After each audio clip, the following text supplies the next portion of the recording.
Welcome back to Sunrise Daily. Well, yes, indeed, that's what we're taking a look at alongside attendant issues about security. We're joined this morning by retired Navy Commodore Abimbola Ayuba, who is a warfare specialist and also UN certified training advisor on global peacekeeping. Thank you for coming on this morning. Good morning, Chamberlain. Well, you do have many caps. We'll leave at this little ones this morning. But this is really, it raises a lot of concerns. Now, this seizure of another 1,100 action rifles in Lagos. And if you go through the timeline, which all the more reason why so many people are concerned, on the 30th of January, remember that one that was seized, which then eventually broke in February. The media talked about that so much. You had 49 boxes containing 661 pieces of pump action rifles. The country was alarmed at that. And then you had the one that was seized on May 22nd, when a cargo containing 440 arms and ammunition, and that also kept lots of people wondering, wait a minute, it wasn't long ago when they had the first in January, in May, and now this. And this happens to be in a bigger quantity compared to the individual previous ones. You have been studying this proliferation of light arms, weapons. What do you think is going on? Well, it's quite alarming, and it gives a lot of concern. It should be something that everyone should worry about at this time of our national development, because it simply indicates that we are experiencing serious proliferation of small arms and live weapons because of the ease in which they now find their way into Nigeria. And then there's this issue about the demand for these arms. It indicates also demand from that where? The demand for it within our borders by individuals is rising gradually. And that's why you begin to see this influx and seizures also happening at the same time. And if you look at the perspective of what has happened, the profile, the one in January, 661 pump action rifles, that's very huge volume of arms to start with.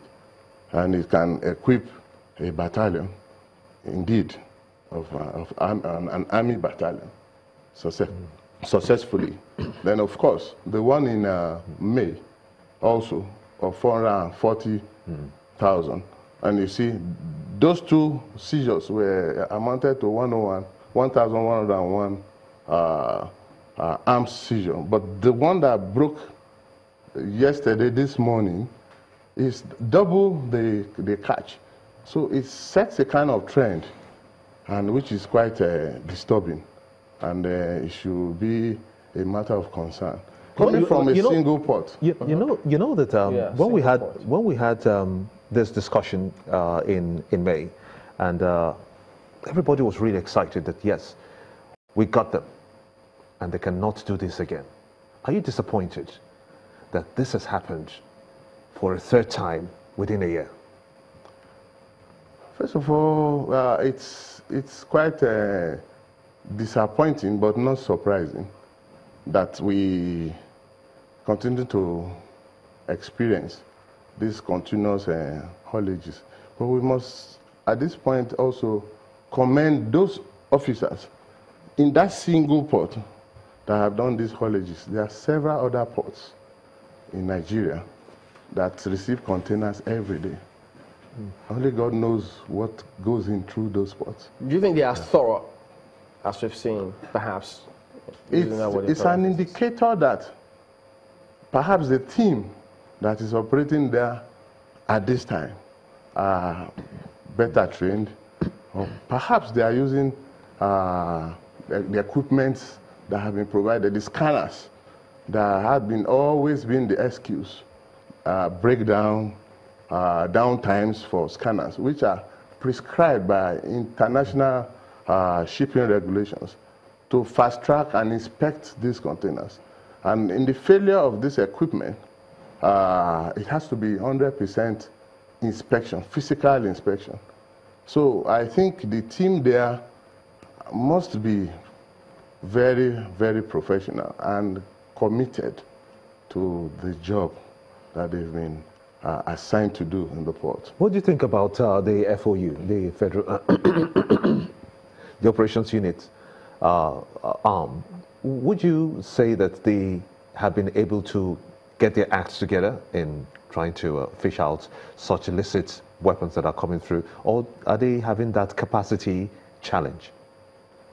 Well, from my own perspective, I see the intelligence, the flow of intelligence has been one vital resource that the Federal Operations Unit have been applying, because you see, when you have people conniving in certain areas and they are able to slip out of the port.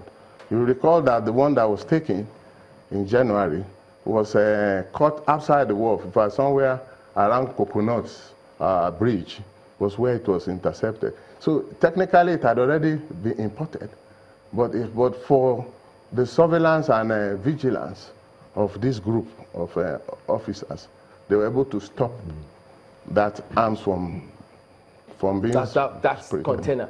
The container. But yes. You know, there are questions about that too.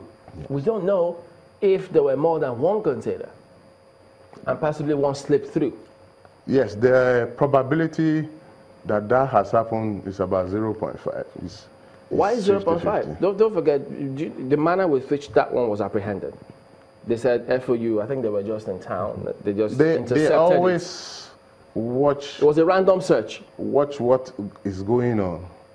And they have rights to stop any container just to verify. Yeah, granted.